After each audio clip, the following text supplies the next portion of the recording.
I'll look forward to hearing more about the cost-saving side of the equation as we continue to look at all these other funding challenges. Thank you. Absolutely.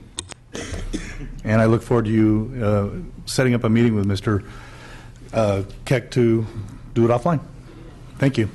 So thank you, Mr. Keck, for your wonderful presentation. I don't see any other members that have any questions, so thank you very much. Certainly. Thank you. So we'll move on to the gas tax true-up with Mr. Mark Durham, who is the Research and Statistics Manager at the Board of Equalization.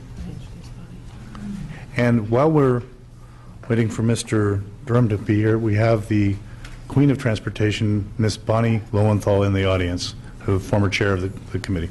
Thank you for showing today.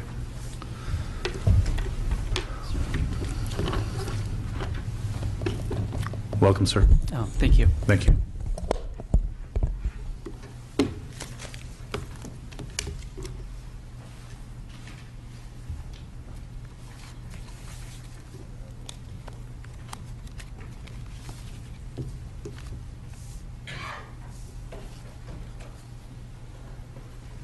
Okay.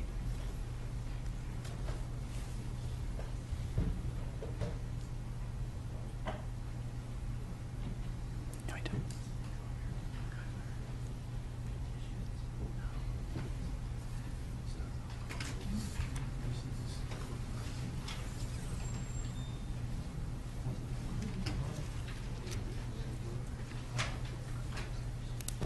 Just a couple more seconds, we'll have our handouts out. Sure. There we go. Thank you, sir. Okay. Good afternoon, Mr. Chairman and members of the committee. My name is Mark Durham, and I'm with the Board of Equalization. And today I'll be explaining the calculation for the tax swap. So the next slide, actually the first slide, not that slide, sorry, is the fuel swap history, but you've already basically heard what the fuel swap history is. So I just want to kind of reiterate that the current law requires the Board of Equalization to determine the excise tax rate for motor vehicle fuel and diesel fuel on an annual basis, and this is commonly referred to as the fuel tax swap. These rates are designed to be revenue neutral over a 3-year period, ensuring that overall state taxes are the same as they would have been under the prior tax structure. The legislation requires the Board of Equalization to adopt a revenue-neutral excise tax rate for each fiscal year by the 1st of March, and that becomes effective by July 1st. So the next slide. The fuel tax swap. That's not my presentation. That's not mine. No. No, I did not. It's just this presentation. Yeah, exactly. Sorry about that. That's why everybody's, what are we looking at? Gotcha. Thank you. Okay. So the fuel tax swap, as you can see, the fuel tax swap for motor vehicle fuel has the sales tax going down and the excise tax going up. The fuel swap eliminates the general fund portion of the sales tax and raises the excise tax with the intent, by estimation, of raising the identical amount of revenue. For diesel, the opposite occurs and the sales tax goes up and the excise tax goes down. For diesel, the fuel swap increases the sales tax by 1.75% and requires the board to adjust the 18 cents per gallon excise tax such that the amount of revenue raised, again by estimation, is unchanged. These calculations take into account the current statewide fuel prices and consumption to forecast for the next fiscal year and looks back 1 year to reconcile, and that's also known as the true-up. For the next slide.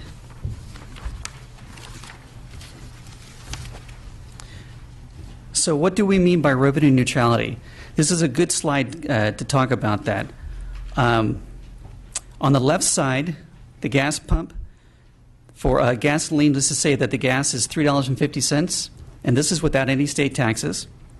The excise tax rate would be 18 cents, and this is under the prior 2010 tax structure.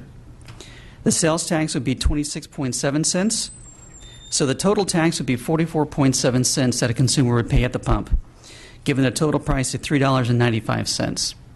Now let's fast forward to 2015. Let's say, for example, the gasoline was $3.50.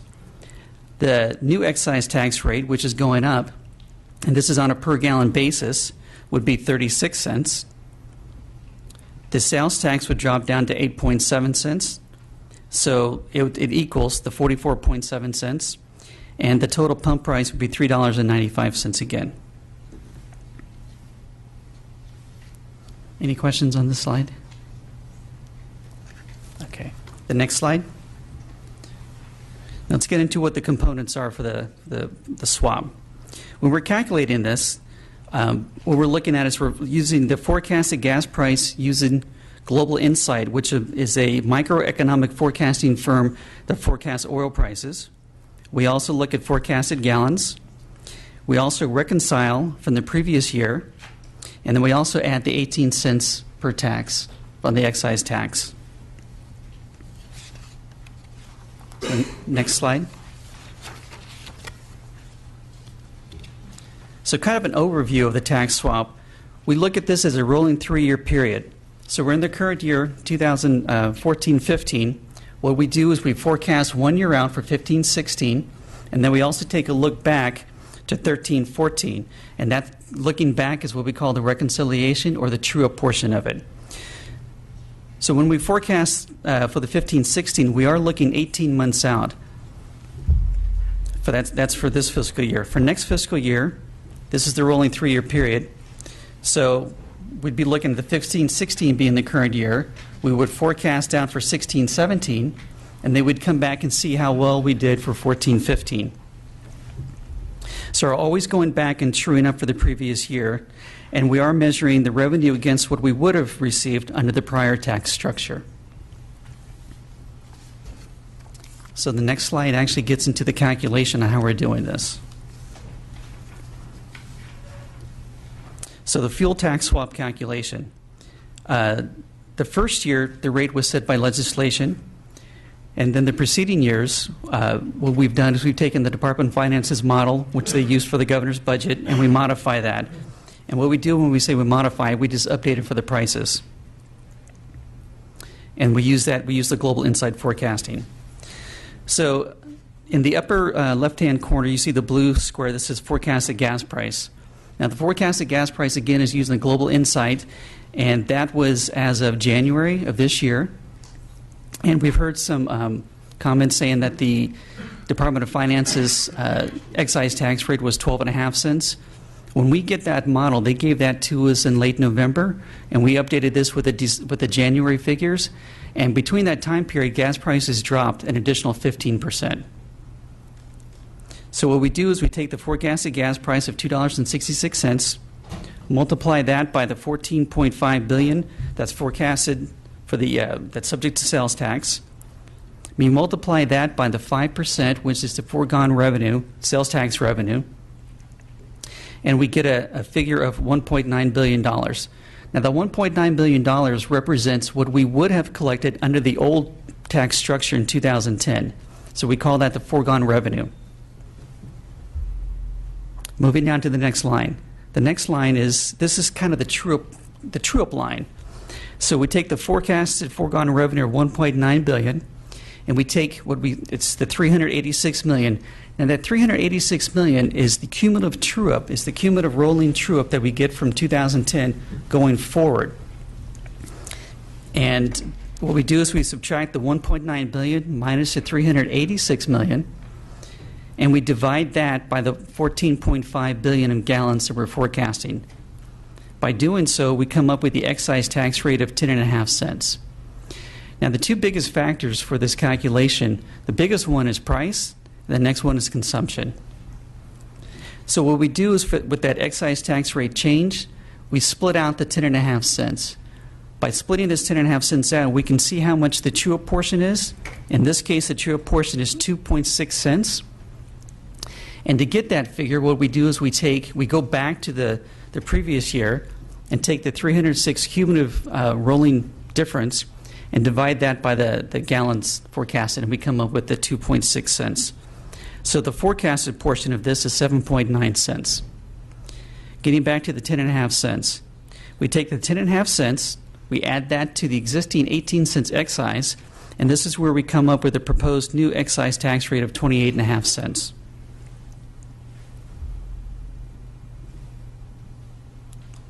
Any questions on this slide? It's a bit long. Okay, good.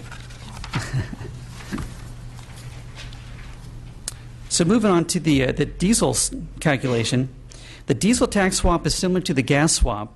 Instead of eliminating the excise tax rate as we did in gasoline, the diesel swap includes an additional sales tax rate, which we said was 1.75%.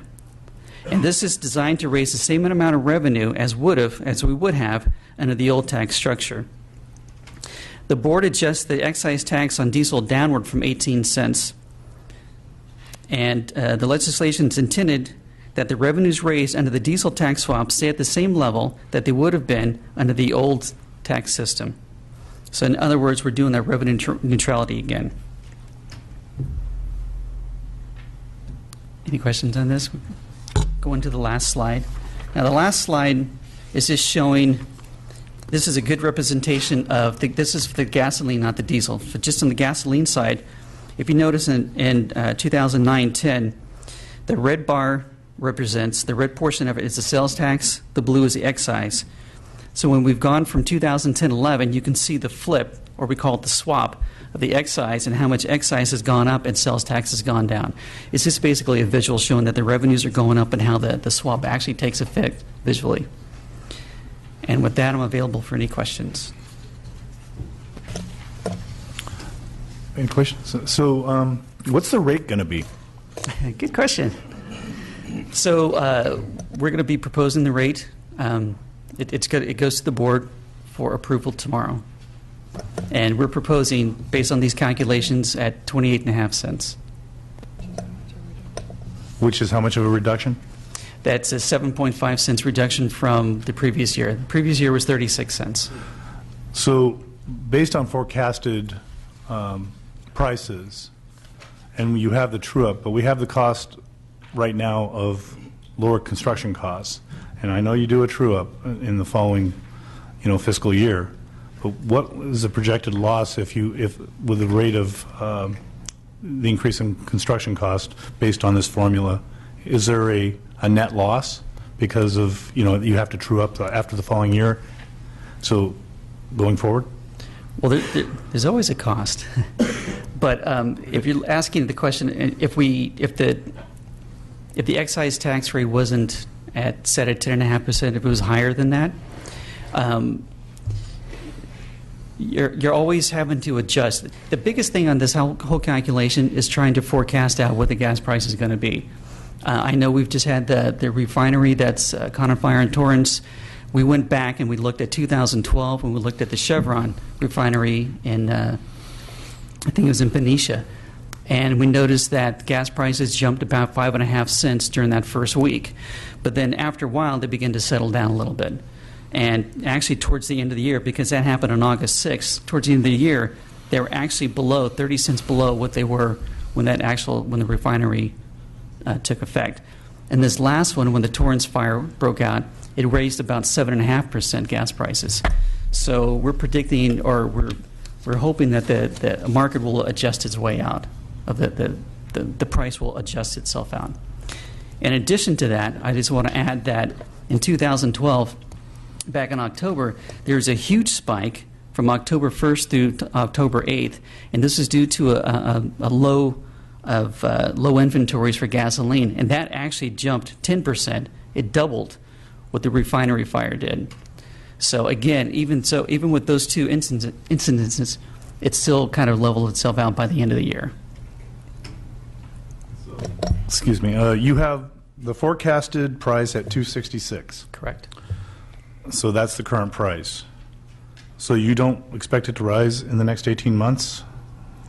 Well, that's the forecast we use for global inside forecasting. That's what we use. They're the forecasters. We use that, and we're also looking for, the swings. When we look at, or kind of down on the dip, when we look at the global forecasting, they're looking to have a forecast increase probably the third quarter of 2015, but they're going to be slight increases going through 2000. I think it's 16 or 17. Okay.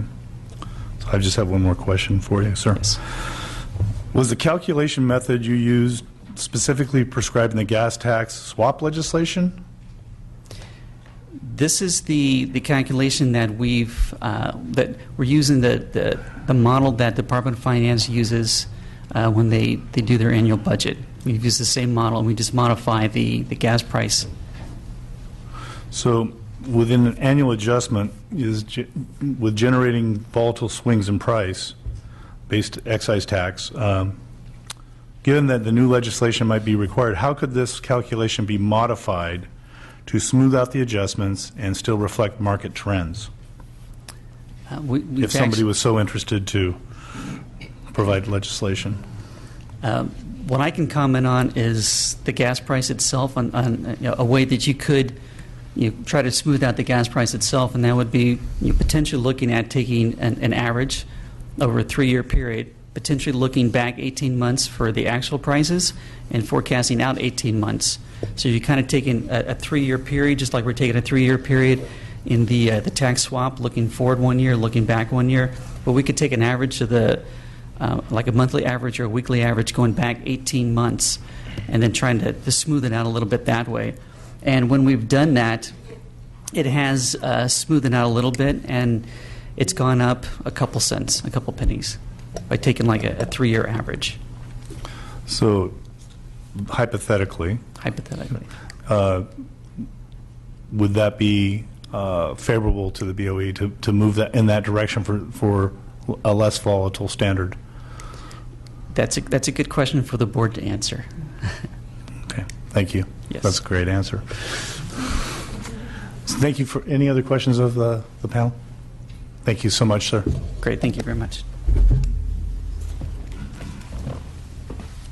So we'll move on to our transportation stakeholders, which is Mr. Will Kempton, Executive Director of the California Transportation Commission. And for those that you don't know, Mr. Kempton was also the Executive Director of Caltrans and OTA and several other, so he is definitely a stakeholder in the industry. Mr. Kempton, thank you for coming today.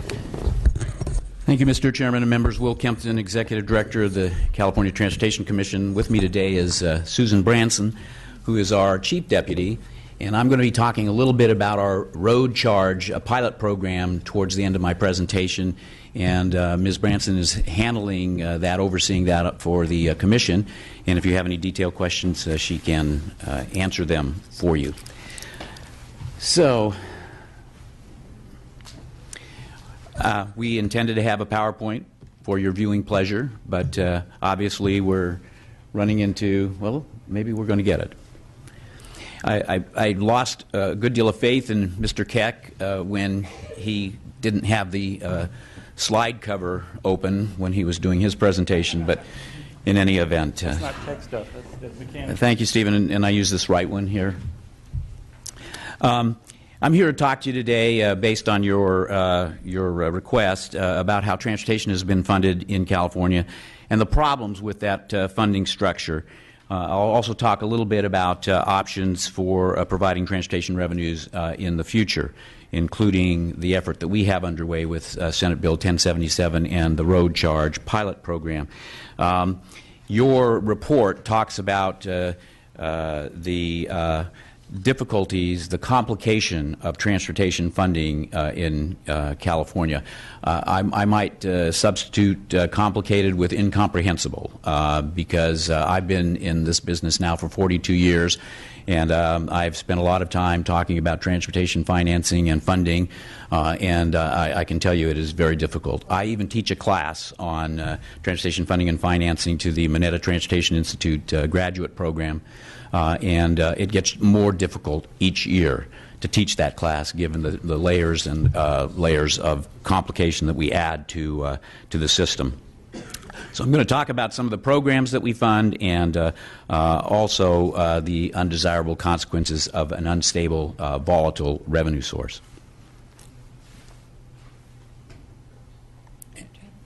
Try the top. Do you want to see what you can do?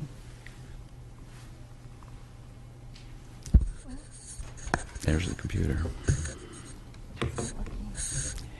I'll ask Ms. Branson to maybe see if she can't make the slides change.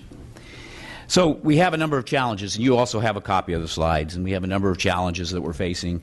First of all, the California Transportation Commission did a 10-year funding needs assessment back in 2011. We identified taking all the revenues that were planned to be received over a 10-year period minus the needs, and the 10-year funding gap that we came up with was about $296 billion. Now, that's a huge number. Sometimes needs are equated with wants. Bottom line is we're not taking care of our transportation infrastructure in California. Second big point is that Proposition 1B is over. A $19.9 billion bond issue approved by the voters in November of 2006.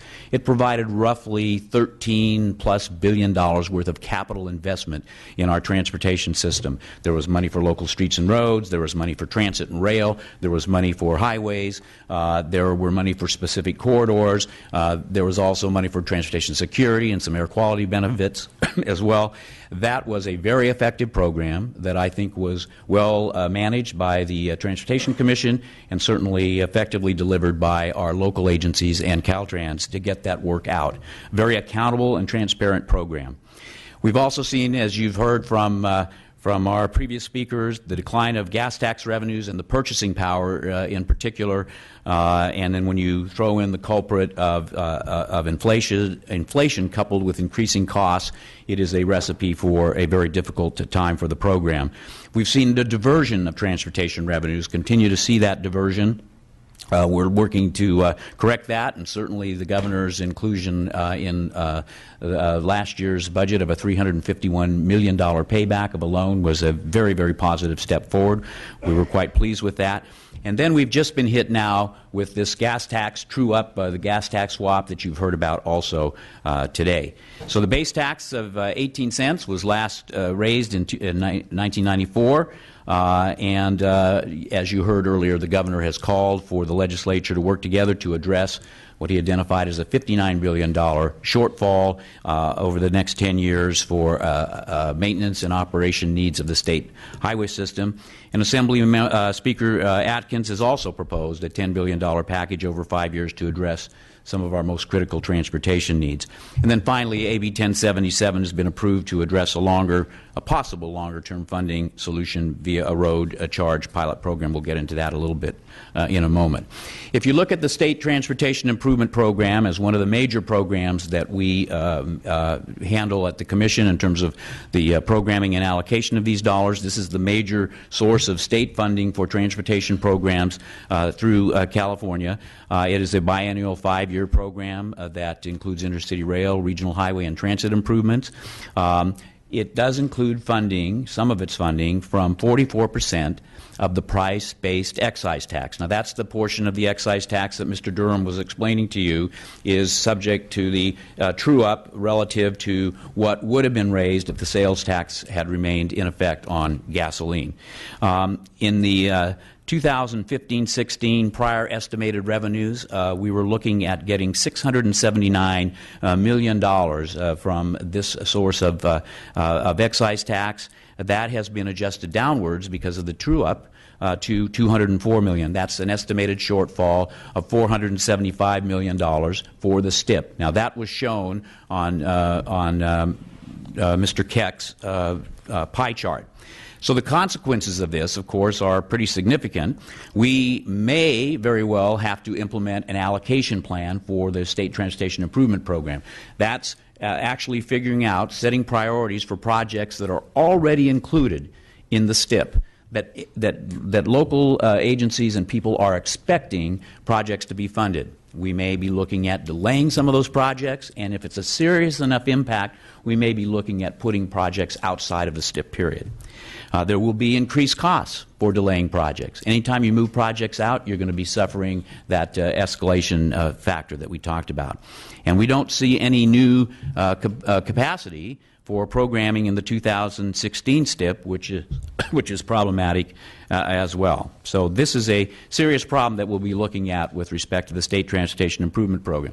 Next program I'd like to talk about is the State Highway Operations and Protection Program. This is the so-called SHOP that is used to rehabilitate the state highway system. It's a biennial 4-year program for preservation. The shop capacity per year is about $2.3 billion.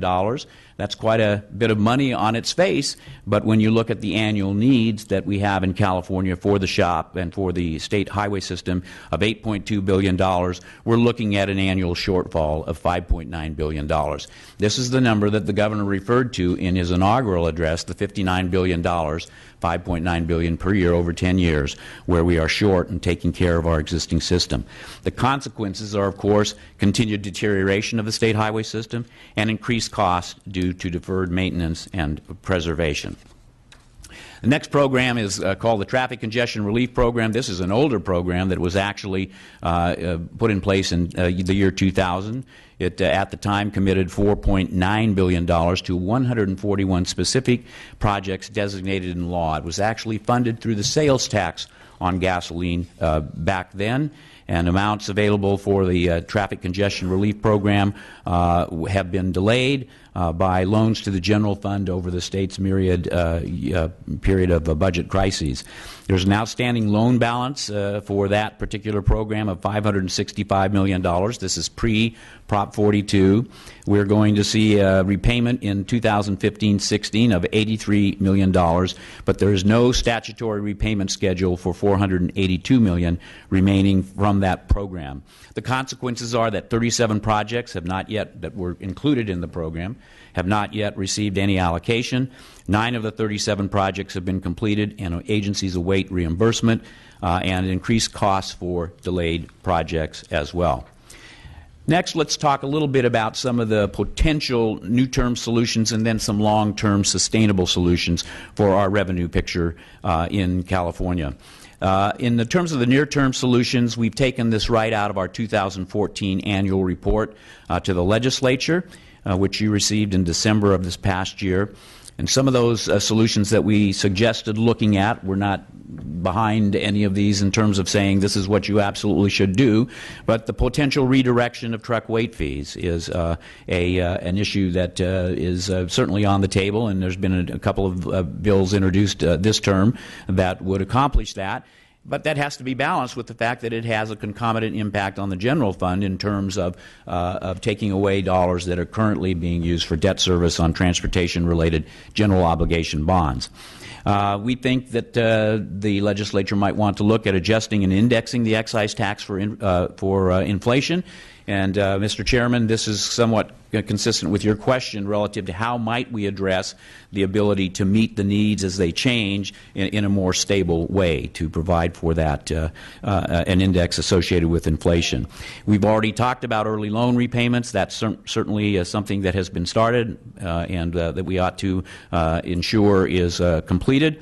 And then, of course, cap and trade revenues and the programs that were approved by the legislature last year for allocation on going forward for the next several years.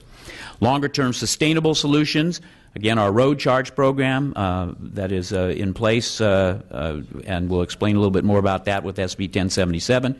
The possibility of congestion pricing and tolling, and again, there are a couple of bills in the hopper this year to deal with that. And then finally, P3s, or public-private partnerships, and extending the deadline for approval. The current deadline for P3 authority in California expires on January 1st of 2017, and the legislature might want to look at extending that deadline to see if we can continue the ability to attract private investment. I have mentioned that there's also a variety of legislation that's in across the desk for those purposes. Finally, let me close by talking about our road charge program, Senate Bill 1077, which was signed into law last September. It mandates the creation of a road charge technical advisory committee to study road charge alternatives to the gas tax. And when we talk about road charge, that is euphemism for a mileage-based user fee. That would be assigning a cost to driving based on the miles driven as opposed to gallons of gas or some other means. The study is to talk about alternatives, as I said, to the gas tax, to gather public comment on issues and concerns related to the pilot program, looking at those issues that have been raised, privacy, the technical or technological impacts of this, and getting public input to the process so that we can develop a pilot that would effectively vet those sorts of issues. And then to make recommendations to the Transportation Agency on the design of a pilot program and criteria to be used to evaluate that program going forward. Here's a little chart which is intended to show you the timeline that's involved. We have created the Technical Advisory Committee as required by SB 1077. In fact, they will have their second meeting on Thursday of this week. That's a 15-member committee. We will be doing a demonstration development through next year, a live demonstration beginning in January of 2017, with a final report to the legislature by mid-2018 and a determination, presumably, from the administration and the legislation as to how you would like to proceed. Again, that will allow us to spend some time getting input and determining what the impacts of a road charge might be for transportation in the future. So with that, Mr. Chairman, that completes my report, and I'm happy to answer any questions. Mr. Linder first, and then Ms. Melendez. Well, thank you. I think that's very suiting because I represent the Corona region. Assemblymember to my right, I think she represents the Lake Elsinore area, so it's a district that's synonymous with traffic and longer drive times to work and further distances to work. Is there anything that you guys are going to include in their study, or is there anything that you can do to make sure that in regards to the 1077 program that our region is represented in the study? As a matter of fact, we are not mandated by statute to create what we're calling a working group, but we believe that it would be very helpful to the 15-member Technical Advisory Committee to create such a group, which would be roughly maybe 30 individuals around the state. The person that we would like to see as chair of that organization, subject to the approval of a group if it's created, would be Ann Mayer, the Executive Director of the Riverside County Transportation Commission. Ann has a very good statewide reputation, and I think would be, along with the issues of the 91 and some of the other things going on in your district, I think that would be very, very positive. Well, I certainly would like to see that. Thank you. Ms. Melendez. Thank you, Mr. Chairman. I had a similar question as Mr. Linder, but I didn't quite hear the answer coming out of you that I was expecting. How are we going to determine who is included in that study? Well, the legislation was specific with respect to sectors of commercial and ongoing activities around the state. So we were required to make sure we had an expert in privacy. We were required to have an expert in technology. We were required to have representation from the legislature. We have the auto clubs represented on there, again, consistent with the legislation. As I explained to Assemblymember Linder, we think that the Technical Advisory Committee can benefit from a larger group advising them and providing input as well. And so we're looking at how we can expand the scenario a bit to bring more people into the representation. Rural folks are also represented on the Technical Advisory Committee, so it's a pretty broad and expansive group, but you obviously want to have the maximum amount of input that you can. So in addition, we're going to be scheduling meetings around the state. The Technical Advisory Committee will be going and holding several meetings. I think we've scheduled 7 for this year, and they'll be holding meetings at various locations around the state. We're looking at a very aggressive outreach effort to working with Caltrans to make sure that we get the maximum amount of input as possible. If you have any suggestions, Ms. Melendez, as to how we might improve on that, I'm happy to hear them.